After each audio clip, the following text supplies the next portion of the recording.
Hi friends, welcome to Jayas கோலம் Sunday vlog. நம்ம channel இன்னைக்கு சூப்பரான சிக்கன் கிரேவி எப்படி பண்ணுறதுன்னு பார்க்கலாம். அது பண்ணுறதுக்கு நான் 1/2 kg சிக்கனை கழுவி க்ளீன் பண்ணி எடுத்து வச்சுருக்கேன். இது கூட 1/2 டீஸ்பூன் அளவுக்கு உப்பு, 1/4 டீஸ்பூன் மஞ்சத்தூள், 2 டீஸ்பூன் அளவுக்கு மிளகாத்தூள்,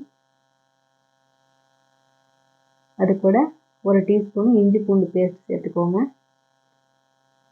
சேர்த்துட்டு இது கூட 4 டேபிள் ஸ்பூன் அளவுக்கு எண்ணெய் சேர்த்து நல்லா பிசைஞ்சு வச்சுருவேங்க. இது நல்லா மிக்ஸ் பண்ணிக்கலாம்.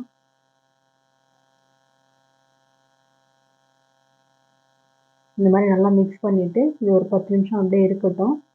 நம்ம வெங்காயம் தக்காளி எல்லாம் கட் பண்ணி குழம்பு தாளிக்கிற வரைக்கும் அப்படியே இருந்தால் போதும்.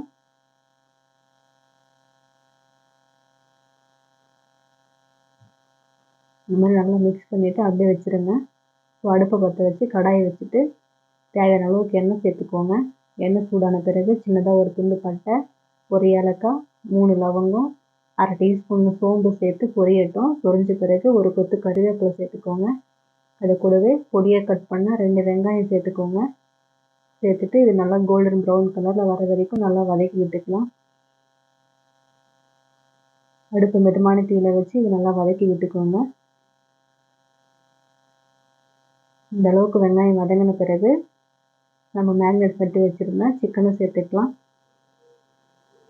சிக்கனை சேர்த்து அடுப்பு மிதமான தீயிலே நல்லா கலந்து விடுங்க. இது வெங்காயத்தோட இந்த சிக்கன் நல்லா வதங்கணும். நல்லா வதங்கி தண்ணி பிரிஞ்சு வரும். அது வரைக்கும் நல்லா வதக்கி விட்டுக்கோங்க. கைவிடாமல் கலந்து விடுங்க.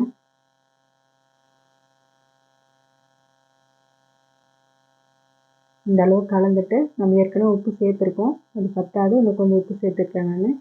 சேர்த்துட்டு நல்லா மிக்ஸ் பண்ணிவிடுங்க.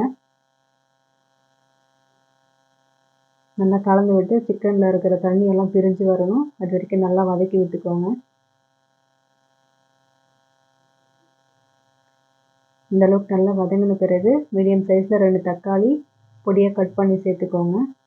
சேர்த்துட்டு இது நல்லா மிக்ஸ் பண்ணிக்கலாம்.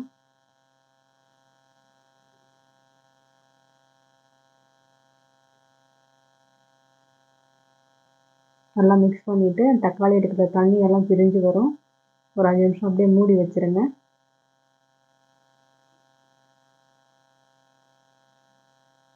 இது அப்படியே இருக்கட்டும்.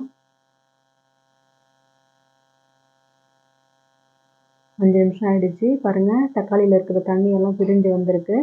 இந்த ஸ்டேஜில் நல்லா கலந்து விட்டுட்டு குழம்புக்கு தேவையான அளவு தண்ணி சேர்த்துக்கோங்க.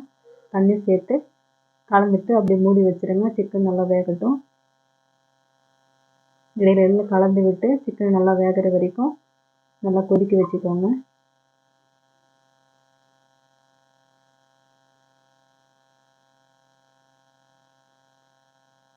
இந்த அளவுக்கு நல்லா வெந்து ரெடியான பிறகு 1 டீஸ்பூன் அளவுக்கு பெப்பர் சேர்த்துக்கோங்க.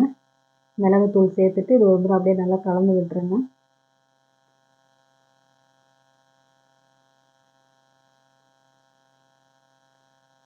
கடைசியாக கொஞ்சமாக கொத்தமல்லி இலை தூவி அடுப்பு ஆஃப் பண்ணிவிட்டு ஒரு பாத்திரத்தில் மாற்றிக்கலாம். அவ்வளோதாங்க, ரொம்ப சிம்பிளாக சூப்பரான சிக்கன் கிரேவி ரெடி ஆகிடுச்சு.